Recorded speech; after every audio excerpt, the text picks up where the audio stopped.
പൊട്ടക്കണ്ണനായ ഒരു അച്ഛൻ പരിശുദ്ധ കുർബാന അർപ്പിക്കുന്നത് നിങ്ങൾ കണ്ടിട്ടുണ്ടോ? അല്ലെങ്കിൽ അങ്ങനെ കണ്ണുപൊട്ടനായ ഒരാൾക്ക് തിരുപ്പട്ടം കിട്ടിയതായിട്ട് നിങ്ങൾ എവിടെയെങ്കിലും കേട്ടിട്ടുണ്ടോ?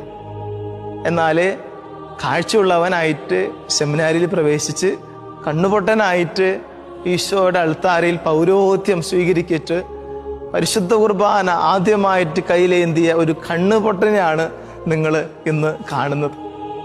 പ്രിയപ്പെട്ടവരെ, ബെഷൈഡ്സ് ഡിസീസ് എന്ന് പറയുന്ന BD എന്ന് ചുരുക്കപ്പേരുള്ള ഒരു അസുഖമാണ് എനിക്കുള്ളത്.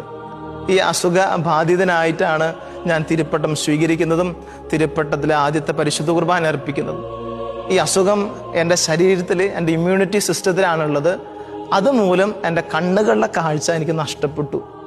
പട്ടം കിട്ടുന്നതിൻ്റെ 1.5 വർഷം മുമ്പ് ഇടത്തെ കണ്ണിൻ്റെ കാഴ്ച നഷ്ടപ്പെട്ട എനിക്ക് തിരുപ്പട്ടത്തിൻ്റെ 2 ആഴ്ച മുമ്പ് വലത്തെ കണ്ണും നഷ്ടപ്പെട്ടു.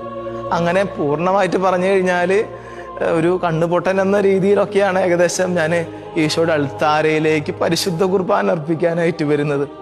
ആ പരിശുദ്ധ കുർബാന ഞാൻ മാത്രം കണ്ടിട്ടില്ല, ബാക്കിയുള്ള എല്ലാവരും കണ്ടു. അങ്ങനെ ഈശോയെ കാണാതെ ഈശോയെ കയ്യിലെടുക്കാനായിട്ട് ഈശോ നൽകിയ വലിയൊരു സമ്മാനമായിരുന്നു എൻ്റെ ജീവിതത്തിലെ എൻ്റെ തിരുപ്പട്ടത്തിൻ്റെ ദിവസം എന്ന് പറയുന്നത്.